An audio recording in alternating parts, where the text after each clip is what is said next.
الحمد لله رب العالمين والصلاة والسلام على سيد الأنبياء والمرسلين وعلى آله وأصحابه أجمعين اللهم صل على محمد وعلى آل محمد وبارك وسلم رب اشرح لي صدري ويسر لي أمري واحلل عقدة من لساني يفقهوا قولي۔ سورۃ النساء کی تلاوت کا آغاز ہوا اور جو پہلی آیت ہے وہ بڑی زبردست آیت ہے اور دل دہلا دینے والی آیت ہے۔ یہ وہ آیت ہے کہ جس وقت نکاح ہوتا ہے ایک مرد اور عورت کے درمیان میں، تو اس وقت جب خطبہ نکاح پڑھا جاتا ہے تو اس میں جو قرآن کی آیتیں پڑھی جاتی ہیں تو ان میں سے یہ وہ آیت ہے، 3 آیتیں جو سنت ہے ان میں سے یہ جو آیت ہے یہ پڑھی جاتی ہے۔ یا ایھا الناس اتقوا ربکم، اے لوگوں اللہ کا تقوی اختیار کرو۔ الذی خلقکم من نفس واحدہ، اس اللہ سے ڈرو، اس اللہ کا تقوی اختیار کرو جس نے تمہیں نفس واحدہ سے پیدا کیا ہے۔ وخلق منها زوجها، اور پھر اس کے بعد تمہیں جوڑے دار بنا دیا۔ وَبَثَّ مِنْهُمَا رِجَالًا كَثِيرًا وَنِسَاءً، اور اس کے بعد پھر تمہیں دنیا میں کثیر تعداد میں مردوں اور عورتوں کے اندر پیدا کر دیا کہ تم یہاں پر اللہ نے کہا کہ وَاتَّقُوا اللَّهَ، لوگوں اللہ کے نام کی لاج رکھنا، لوگوں اللہ کے نام کی لاج رکھنا۔ تم نامحرم تھے، تم الگ الگ گھرانوں کے تھے، تمہارے درمیان میں کوئی رشتہ داریاں نہیں تھیں، تم نے اللہ کا نام لیا، تم نامحرم تھے، تم محرم بن گئے۔ اللہ کا نام لیا اور اللہ کا نام لے کر تم نے محبت کا دعویٰ کیا، ہمدردی کا دعویٰ کیا۔ دیکھو اللہ کے نام کی لاج رکھنا، ایسا نہ ہو کہ تم محبت نہ کرو، تم ہمدردی نہ کرو، تمہارے اندر خیر خواہی کا جذبہ نہ ہو اور تمہارے اندر اس محبت کی جگہ عداوت آ جائے، حسد آ جائے، ایسا نہ ہو۔ تم نے اللہ کا نام لیا تھا، تم نامحرم تھے، تم محرم بن گئے۔ تم رشتے گانٹھتے ہو اللہ کا نام لے کر، تم ایک دوسرے کے ساتھ محبت کے دعوے کرتے ہو اللہ کا نام لے کر، تو یاد رکھنا اللہ کے نام کی لاج رکھنا۔ اگر تم نے محبت نہ کی، اگر تم نے نفرت کی، اگر تم نے جفا کشی کی، تو یاد رکھنا ان اللہ کان علیکم رقیبا، اللہ تمہارا رقیب بن کر رہے گا، تمہارے دن اور رات کی کھوج لگائے گا۔ میرے بھائی، یہ آیت وہ ہے کہ جب نکاح پڑھا جاتا ہے تو یہ سنائی جاتی ہے کہ شوہر بھی سن لے، بیوی بھی سن لے، انہوں نے جو زندگی گزارنی ہے وہ اللہ کے نام کے ساتھ تم ایک دوسرے کے لیے حلال ہوئے ہو۔ اب تم اللہ کے نام کی لاج اگر نہیں رکھو گے تو یاد رکھنا اللہ رقیب بن جاتا ہے، رقیب۔ اللہ دن اور رات کی کھوج لگائے گا۔ پھر اس کے بعد آگے چل کر وصیت کے حوالے سے ہم اکثر اس بات کو سن چکے ہیں اب تک کہ قرآن معاملات کو، قرآن اخلاق کو بہت تفصیلی طریقے سے بیان کرتا ہے۔ جس طریقے سے وصیت لکھی جانی چاہیے شوہر کے مرنے کے بعد، یا مرد یا عورت کے مرنے کے بعد ان کے خاندان والوں کے اندر کیسے میراث تقسیم ہو، بڑی سیر حاصل گفتگو یہاں پر کی گئی، بہت تفصیل کے ساتھ اللہ رب العالمین نے بیان کیا۔ لیکن جو اس چیز کا جو منبع ہے وہ یہ ہے کہ اے ایمان والو، ایسا نہ ہو کہ تم باطل طریقے سے ایک دوسرے کا مال کھاؤ، ایسا نہ ہو۔ باطل طریقے سے جو مال تم پر حرام ہے، ایسا نہ ہو کہ وہ تم حلال سمجھ کر کھانا شروع کر دو اور اسے تم اپنے لیے حلال کر دو، نہ کرنا۔ لا تأکلوا اموالکم بینکم بالباطل، یہ جو مال ہے نا، ایک دوسرے کے غلط طریقے سے، باطل طریقے سے ایک دوسرے کے مال نہ کھانا۔ اس کے بعد 5ویں پارے کی تلاوت شروع ہوئی، اور 5ویں پارے کی تلاوت میں یہاں یہ بات آئی کہ یہ جو کبیرہ گناہ ہے ان سے بچو، ان سے بچو۔ کبیرہ گناہ کون سے ہیں؟ کبیر الگناہ وہ ہیں جن پر یا تو اللہ رب العالمین نے لعنت فرمائی ہے، یا تو ان کے اوپر کوئی حدود لگتی ہیں، یا پھر کوئی اللہ تعالیٰ نے ان پر کوئی تنبیہ کی ہے، وہ کبیرہ گناہ ہے۔ اس کے اوپر کوئی وعید اللہ نے بولی ہے، یہ کبیرہ گناہ ہے۔ کبیرہ گناہوں سے اجتناب کرو، اللہ تعالیٰ سے توبہ کرو، اس سے مانگو، اس سے مغفرت کی دعا مانگو۔ علماء کہتے ہیں کہ دیکھو بھائی، تم اس چکر میں نہ پڑو کہ کبیرہ ہے یا صغیرہ ہے۔ یہاں یہ بات سمجھ میں آنی چاہیے کہ لیس الکبیر بالاستغفار، اگر کوئی کبیرہ گناہ ہے اور استغفار اگر کر لیا ہے تو پھر وہ کبیرہ نہیں رہتا۔ ولیست الصغیر بالاصرار، لیکن کوئی اگر صغیرہ گناہ ہے، کوئی چھوٹا گناہ ہے، لیکن اسے بار بار کیا جاتا ہے، بار بار کیا جاتا ہے، تو پھر وہ صغیرہ نہیں رہتا، وہ کیا بن جاتا ہے؟ بہت بڑا۔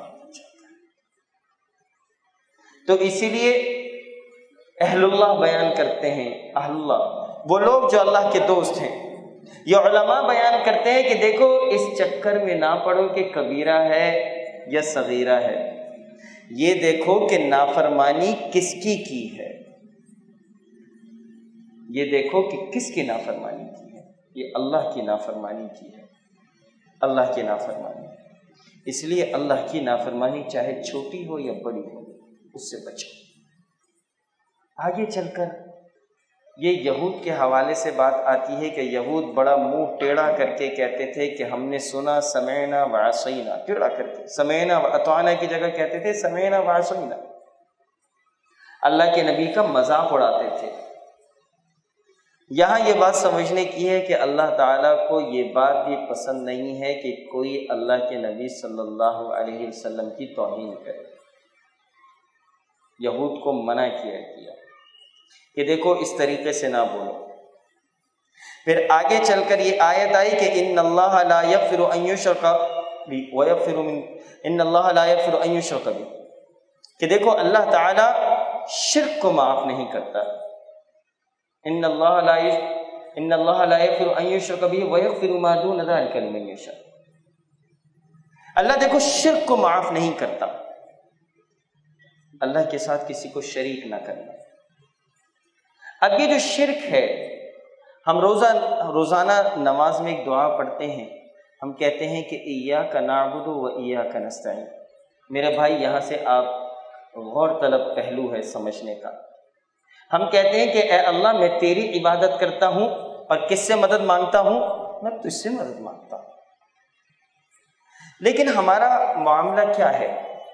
ہمارا معاملہ یہ ہے کہ ہم اپنے آفس کے اندر، ہم اپنے کاروبار کے اندر، ہم لوگوں کو سمجھتے ہیں کہ فلانا آدمی مجھے نفع پہنچا سکتا ہے یا فلانا آدمی مجھے نقصان پہنچا سکتا ہے، اور وہ لوگ جو ملازمت کرتے ہیں مختلف جگہوں پر، وہ ملازمین جو ہیں اپنے اوپر والوں کو خوش کرنے کے لیے وہ سمجھتے ہیں کہ وہ جو میرا اوپر والا ہے، اگر اس نے کوئی میری فائل خراب کر دی،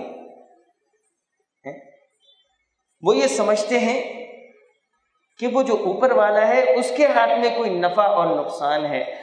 میرے بھائیوں، یہ جو بات ہے نا کہ ایاک نعبد و ایاک نستعین، یہ جو بار بار نماز میں کہا جاتا ہے کہ دیکھو اس چیز کا تمہیں کسی کا خوف نہ ہو کہ کوئی تمہیں نفع پہنچا سکتا ہے، نہ کوئی تمہیں نقصان پہنچا سکتا ہے سوائے اللہ کی ذات کے، کسی انسان کے بس کے اندر نہیں ہے۔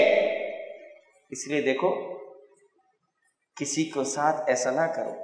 میں خود جاب کرتا تھا، اب تو الحمدللہ خود اپنا کام ہے، لیکن جب میں جاب کرتا تھا میں یہ دیکھتا تھا کہ لوگ اپنے سینئرز کی، اپنے اوپر والوں کی، مینیجرز کی ایسی خوشامد کرتے ہیں کہ میں آپ کو بات بتاؤں، یہ شرک کے قریب ہو جاتا ہے۔ بہت بہت باریک نقطہ میں آپ کو بیان کر رہا ہوں، کیونکہ آدمی سمجھتا ہے کہ اس کے ہاتھ کے اندر مجھے نفع پہنچانا ہے اور اس کے ہاتھ میں نقصان، تو آدمی ذلت اور خاری، کتنی دفعہ ایسا ہوتا ہے کہ اپنے باس کے سامنے آدمی کھڑا ہوتا ہے اور اپنی عزت نفس کو مار دیتا ہے۔ دیکھیں، اس چیز کا خوف دل سے نکال دیجیے۔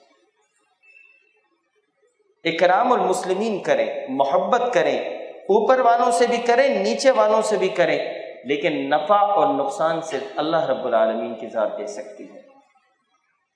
اس کے بعد آگے چل کر بات آئی کہ ان اللہ یأمرکم ان تؤدوا الامانات الی اہلہا، کہ اللہ تعالیٰ نے تمہیں حکم دیا ہے، یہاں پہ اللہ کا حکم ہے، حکم کہ امانتوں کو کن کے سپرد کرو؟ کن کے سپرد کرو؟ اہل لوگوں کے سپرد کرو۔ جو امانتیں ہیں تمہاری، ان کو اہل لوگوں کے سپرد کرو۔ میرے بھائی، یہ حکم ہے اللہ کا۔ اس کا مطلب یہ ہوا کہ چاہے کوئی میرا کاروبار ہو، چاہے میری کوئی دکان ہو، چاہے میرا کوئی محلہ ہو، چاہے وہ میری کوئی بستی ہو، چاہے وہ میرا کوئی ٹاؤن ہو، چاہے وہ میرا شہر ہو، صوبہ ہو، ملک ہو، کہیں کے لیے بھی ہو، یہ اللہ کا حکم ہے کہ ان لوگوں کو امانت سپرد کرو کہ جو اس کے اہل ہیں۔ اور یہاں پہ میں آپ کو ایک اور نقطہ یہ بیان کرنا چاہتا ہوں کہ دیکھیں، ہم اپنے کاروبار میں جب کسی کو نوکری دیتے ہیں، آپ کا کاروبار ہوتا ہے، جب ہم نوکری دیتے ہیں تو نوکری دینے سے پہلے ہم اس کے بارے میں سوچتے ہیں کہ بھائی یہ کام کر سکتا ہے یا نہیں کر سکتا، یہ کہیں ایسا تو نہیں ہوگا کہ میں اس کو تنخواہ دوں گا تو اس تنخواہ سے میرے گھر کے مسائل، میرے کام کے اندر، یہ آپ اس کی اہلیت جانچتے ہیں کہ وہ اس کام کا ماہر ہے، اس کے اندر وہ صلاحیت موجود ہے یا نہیں ہے۔ اگر وہ صلاحیت اس میں موجود ہوتی ہے تو پھر آپ اسے کام پہ رکھتے ہیں۔ لیکن بعض لوگ، اگر کوئی لوگ ایسے ہوں کہ جو باصلاحیت لوگوں کی جگہ ایسے لوگوں کو اپنے کاروبار کے اندر، تو پھر وہ کاروبار نقصان کی طرف چلا جاتا ہے۔ اس لیے جب بھی کچھ لوگوں کو ذمہ داریاں دی جائیں، ایسے لوگوں کو ذمہ داری دی جائے کہ جو اس کے اہل ہوں۔ مسئلہ یہ ہوا امت مسلمہ کے ساتھ کہ امت مسلمہ نے ان لوگوں کو کہ جن کو قیادت، سیادت سونپی جانی چاہیے تھی، امت مسلمہ نے ان کو بھلا دیا۔ یہ اللہ کا حکم ہے۔ اور پھر اگلی آیت میں اللہ تعالیٰ فرماتے ہیں کہ اطیعوا اللہ و اطیعوا الرسول، اللہ کی اطاعت کرو، اللہ کے رسول کی اطاعت کرو۔ اور پھر آگے چل کے تھوڑا سا ایک اور آیت آئی، اللہ نے کہا کہ فلا وربک لا یؤمنون، اللہ کی قسم، تمہارے رب کی قسم، لا یؤمنون، تم ایمان والے نہیں ہو سکتے۔ کب؟ حتی یحکموک فیما شجر بینہم، اس وقت تک تم ایمان لانے والے نہیں ہو سکتے جب تک کہ تم اللہ کے نبی صلی اللہ علیہ وسلم کی ذات کو، ان کے حکم کو اپنے معاملات کے درمیان میں حکم تسلیم نہ کر لو، ان کے آرڈر کو حکم تسلیم نہ کر لو۔ ثم لا یجدوا فی انفسہم حرجا مما قضیت، اور پھر اس کے بعد تمہارے دل کے اندر یہ بات بھی نہ آئے کہ میں اللہ کے نبی کو یا اللہ کے حکم کو اطاعت کرنے کے بعد مجھے کوئی نقصان ہوگا۔ ثم لا یجدوا فی انفسہم حرجا مما قضیت ویسلموا تسلیما، ویسلموا تسلیما، سرنڈر کر جاؤ۔ تم مومن نہیں ہو سکتے جب تک کہ اللہ کے نبی کی بات کو حکم تسلیم نہ کرو۔ اس سے بڑھ کر اور کیا ہوگی بات؟ اللہ قسم کھا رہا ہے۔ اس لیے بھائی، اللہ کے نبی صلی اللہ علیہ وسلم کی محبت در حقیقت ان کی اطاعت کے اندر پوشیدہ ہے۔ یہ قرآن مجھ سے اور آپ سے بات کہتا ہے، ان کی محبت در حقیقت اطاعت کے اندر پوشیدہ ہے۔ اور یہاں پر آج ایک ہم نے آیت پڑھی، فَكَيْفَ إِذَا جِئْنَا مِن كُلِّ أُمَّةٍ بِشَهِيدٍ وجئنا بک شہیدا علی ہؤلاء۔ ایک دفعہ اللہ کے نبی صلی اللہ علیہ وسلم نے حضرت عبداللہ ابن مسعود رضی اللہ تعالیٰ عنہ سے کہا کہ قرآن کی تلاوت کیجیے۔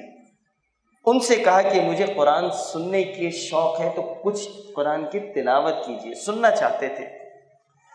تو انہوں نے سورۃ النساء کی تلاوت شروع کی، اور جب اس آیت پر پہنچے کہ فَكَيْفَ إِذَا جِئْنَا مِنْ كُلِّ أُمَّةٍ بِشَهِيدٍ وَجِئْنَا بِكَ شَهِيدًا عَلَىٰ هَؤُلَاءِ، یعنی کہ اللہ رب العالمین قیامت کے دن ہر قوم میں سے ایک گواہ کو کھڑا کرے گا اور ان سب کے اوپر پھر اللہ کے نبی صلی اللہ علیہ وسلم کو گواہ ہوں گے۔ تو جب اس آیت کو اللہ کے نبی صلی اللہ علیہ وسلم نے سنا تو اللہ کے نبی صلی اللہ علیہ وسلم زارو قطار رونے لگے۔ کیوں؟ کہ یہ جو شہادت کی جو ذمہ داری ہے، یہ جو دعوت کی ذمہ داری ہے، اللہ کے نبی تو اس کام میں لگے ہوئے تھے، اس چیز کے باوجود اپنے اوپر یہ ذمہ داری محسوس کرتے تھے کہ قیامت کے دن اللہ مجھے ان سب کا شاہد بنا کر کھڑا کرے گا، گواہ بنا کر کھڑا کرے گا۔ اللہ کے نبی روتے گئے اور ان کو روکا کہ بس بس میرے بھائی، کہ یہ شہادت کی جو ذمہ داری ہے، شہادت کا مطلب کیا ہے؟ یہ دعوت کا کام، یہ دعوت کا کام، لوگوں کے اوپر گواہی کا۔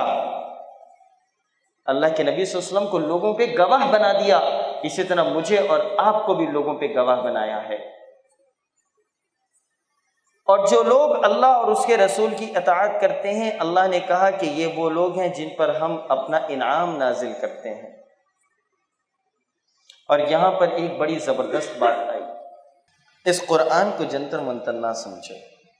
یہ قرآن جو اللہ تعالیٰ نے تمہارے پاس بھیجا ہے، قد جاءکم بصائر، ایک اور جگہ یہ آتا ہے کہ قد جاءکم بصائر من ربکم فمن ابصر فلنفسہ ومن عمی فعلیہا، یہ اللہ رب العالمین کی طرف سے تمہارے پاس آنکھیں کھول دینے والی ہدایات آ گئی ہیں، تو جس نے اسے آنکھیں کھول کر پڑھا، جس نے اسے آنکھیں کھول کر سمجھنے کی کوشش کی، در حقیقت اس نے اپنے لیے فائدہ اکٹھا کیا۔ ومن عمی، اور جو اندھا ہو گیا، جو اندھا ہو گیا، اس کا وبال اسی کے سر ہے۔ قرآن ہم سے یہ بات کہتا ہے کہ قرآن کی تلاوت، دیکھیں قرآن کی جو تلاوت ہے اس کا مطلب ریسیٹیشن نہیں ہے، تلاوت کا مطلب یہ ہے کہ جو پڑھا ہے اس کو فالو کریں، اس کی اتباع کریں۔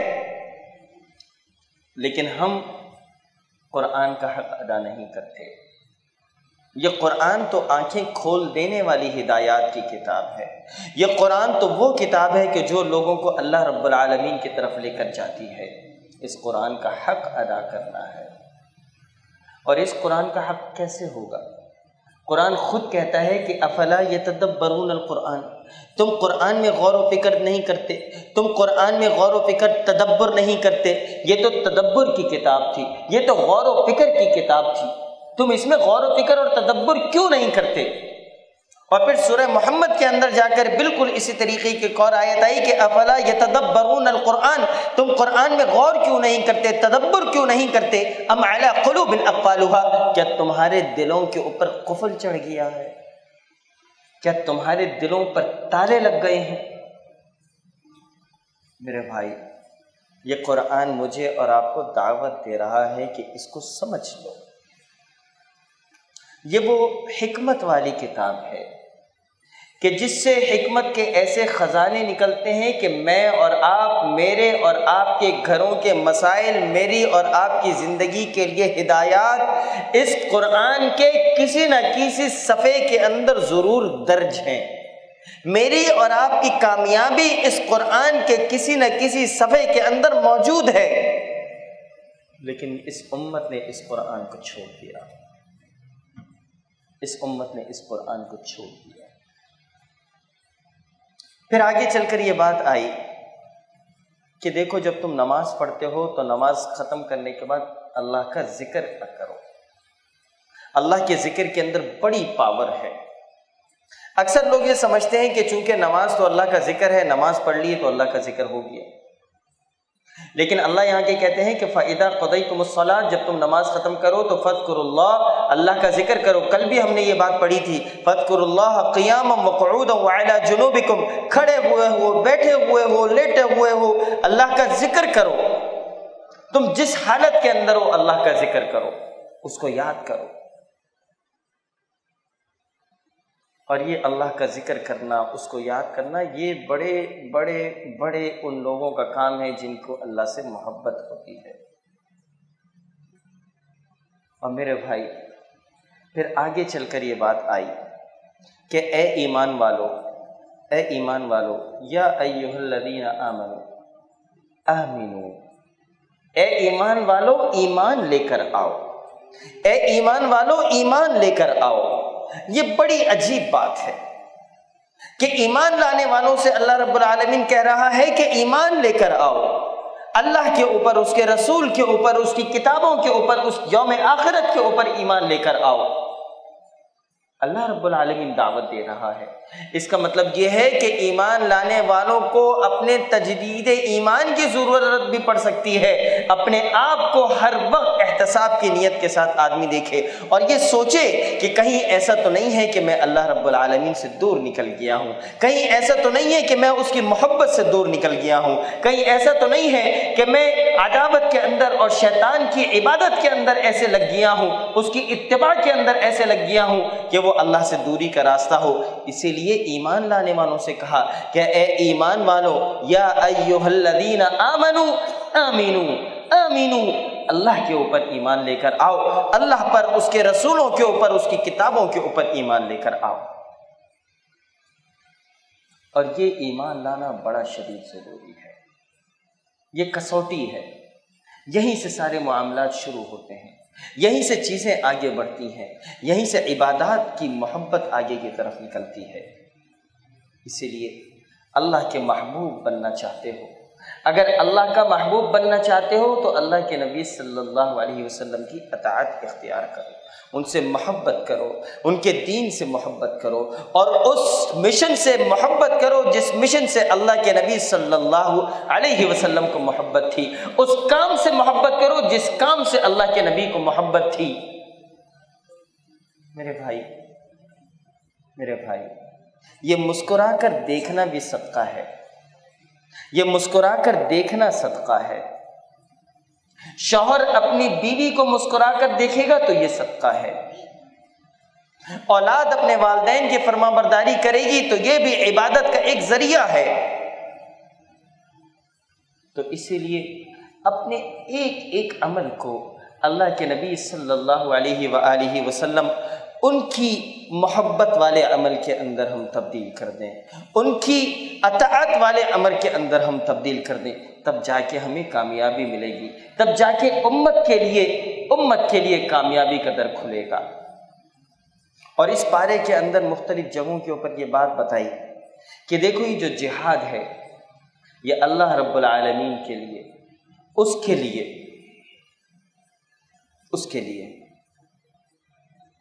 اور جب لڑائی کا موقع آئے تو سینہ سپر ہو جاؤ، اور مدافعانہ جو زندگی ہے آج مسلمانوں کی جو کیفیت ہے، اس کیفیت سے اگر ہم نکلنا چاہتے ہیں تو میرے بھائی یہ ساری چیزوں کو دوبارہ پڑھنا ہوگا، سمجھنا ہوگا، اللہ رب العالمین کی طرف واپس لوٹنا ہوگا، نہیں تو پھر میری اور آپ کی کامیابی، ہماری امت کی کامیابی اس دنیا کے اندر بھی اور آخرت کے اندر بھی بڑی تشویشناک صورتحال ہے۔ اس لیے اس قرآن سے رابطے کو مضبوط کرنا، اب یہ جو عبادات ہیں، یہ جو روزہ ہے، یہ جو زکوٰۃ ہے، یہ جو عبادت ہے، ان ساری چیزوں کو ایسے کرنا کہ جو اللہ کے نبی صلی اللہ علیہ وآلہ وسلم کا طریقہ ہو، تو پھر انشاءاللہ یہ ساری عبادات ہماری مقبول بھی ہوں گی۔ اللہ رب العالمین سے دعا ہے کہ اللہ رب العالمین مجھے اور آپ کو، ہم سب کو حقیقی طور پر اپنی محبت نصیب کرے، ہم سب کو اپنے جذبات جو ہیں، ان جذبات کے اندر اس قرآن کو شامل کرنے کی ہمیں توفیق دے۔ در حقیقت اس قرآن کو ہم نے اپنی زندگی سے نکال دیا ہے۔ اقول قولی ھذا استغفر اللہ لی ولکم ولسائر المسلمین والحمد للہ رب العالمین۔ جزاکم اللہ خیرا۔